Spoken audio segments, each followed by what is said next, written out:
Now, before I get started, I just want to say this one thing. Everything in the video you are about to see is my opinion. Nothing more. Hey folks, welcome back to Fantastic Daily, where I make the creepy and unexplained entertaining for all of you at home. Now today, guys, I have got something great for you. It is something of a classic, a little bit of something for the skeptics and the believers alike. And you might think you know all about the photos and stuff that you see here, but trust me, I've been digging in on this and I think I'm going to blow your minds a little bit. Because strangely, this story intersects in the world of both classified UFO technology and mysterious happenings in and around national parks, and a more global conspiracy that a lot of you don't know about. Now, way back in 2006 and 2007, there were these reports of small, totally silent, unmanned craft that were seen floating in and around neighborhoods in California. Photos like these started appearing, and people definitely had their opinions on whether they were real or fake. Now, some claim they were just like clever CG hoaxes, while others say that they were some of the sharpest UFO photos ever recorded. That if you hate the grainy, like hard to see evidence that we mostly get, these photos were the ones that you would hope to get. And if you did a basic little bit of research on this, you'd hear people saying that it's been debunked, but the fact of the matter is, it has not. Not by MUFON, not by researchers. No one knows exactly what these photos are. But I think I have an idea. These photos were everywhere. They've been reported on by news organizations here in the States as well as overseas, and this was a big deal at the time. And more craft sightings have been popping up, not just in California, but all over the country, and strangely, they seem to operate very near state and national parks. Now, these craft became known as the Dragonfly Drones, given their shape and the fact that they weren't like seemingly flown by any occupant, but like piloted remotely by someone or something unseen. But before the debate around these craft died down, a mysterious document dump appeared on the internet. A man who called himself Isaac claimed to have knowledge of these craft after seeing them on the news, and Isaac kind of like thought of himself as a whistleblower about a program known as CARET. And before I dive into the CARET program, I want to say this, that Isaac's whistleblower documents existed on a website that is no longer available. Everything that you see here is like the archived versions of the same material, and Isaac freely gave away this info in the documents with the one caveat that they not be changed or presented outside of the entire document set. That basically, Isaac did what many whistleblowers do today, which is he said that if you want to share this, you have to share all of the documents, you can't break them up or like cherry-picked facts. And on that note, I am providing a download link to what I believe is the full document set provided by Isaac. He also stated that he agreed with some of the reasons that this material was kept secret. He withheld some sensitive info while also redacting some lines in the documents themselves, and he seems to be providing these documents in an effort to minimize fear surrounding these crafts, that which back in 2007 was significant, while also disclosing as much as he could based on his current knowledge and desire to protect himself. Isaac says that he was recruited into a Department of Defense program called CARET in 1984 that was centered around the original heyday of Silicon Valley, that his initial debrief explained that CARET stood for Commercial Applications Research for Extraterrestrial Technology, and it was a joint project with the government and tech companies, including, but not limited to, the fabled Xerox PARC facility that also birthed the first graphical user interface that both Apple and Microsoft stole.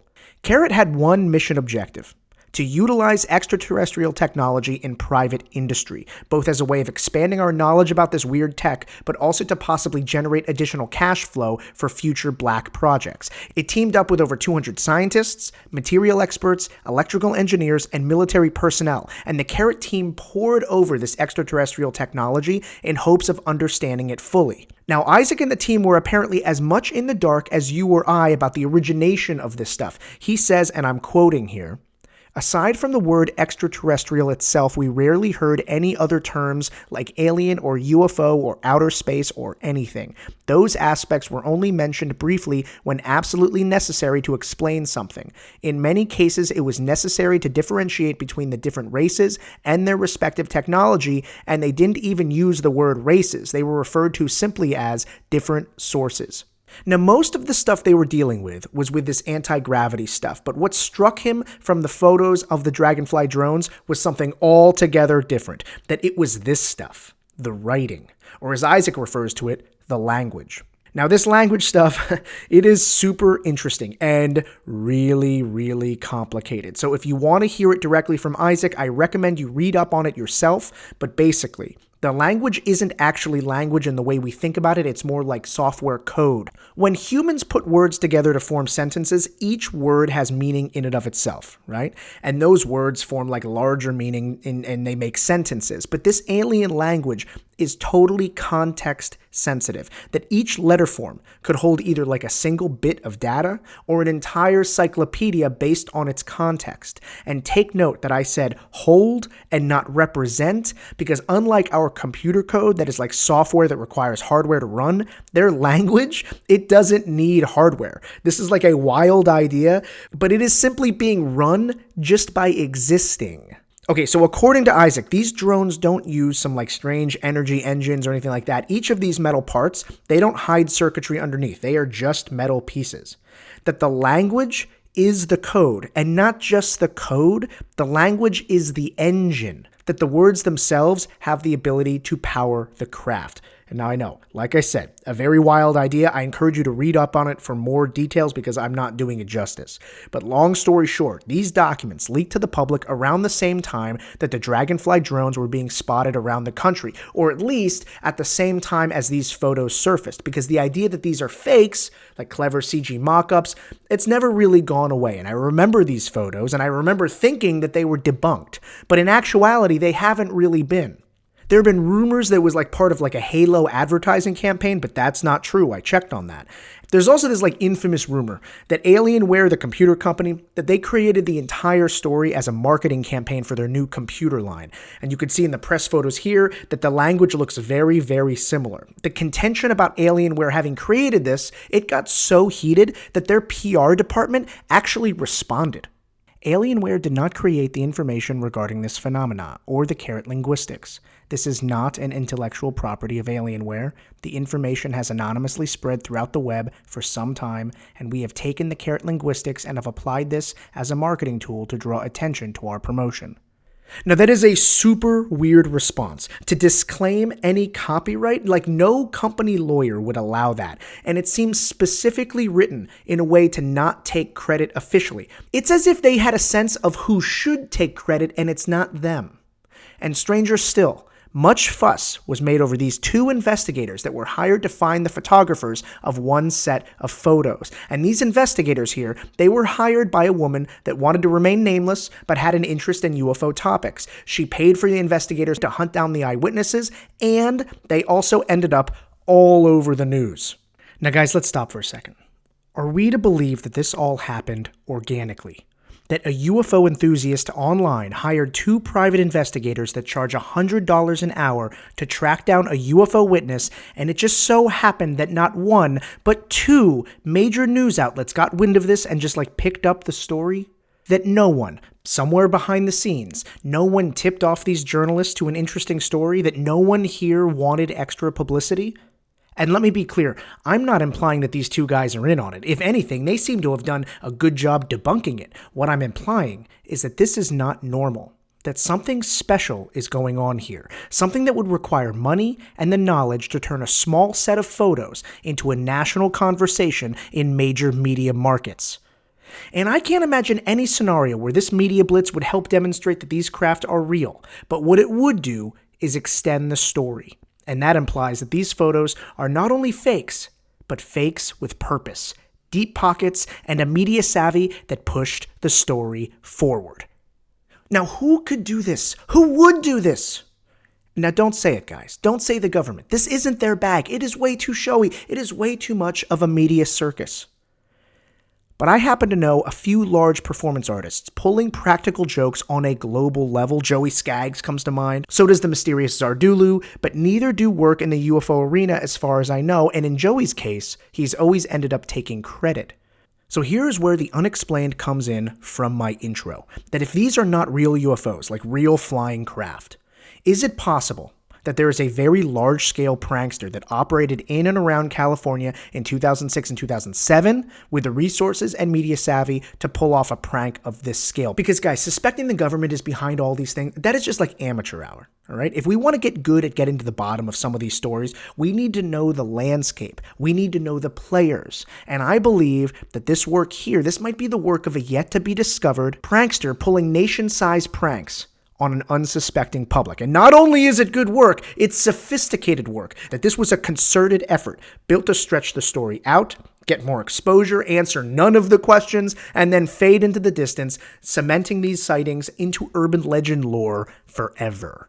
And this is the part that the mainstream paranormal community refuses to acknowledge and understand. They are stuck on BS conspiracy theories and haven't opened their eyes to the world around them. Listen closely. So many of the urban myths and urban legends that we hold dear can be traced back to pranksters, performance artists working on a scale that is almost hard to grasp. That where once modern artists were spending hundreds of thousands of dollars on sculpture and installation art or whatever, they now work in a different field. Do you guys think that the viral video of a rat pulling pizza up the stairs is real? It's not real. It was staged, but not the way that you think.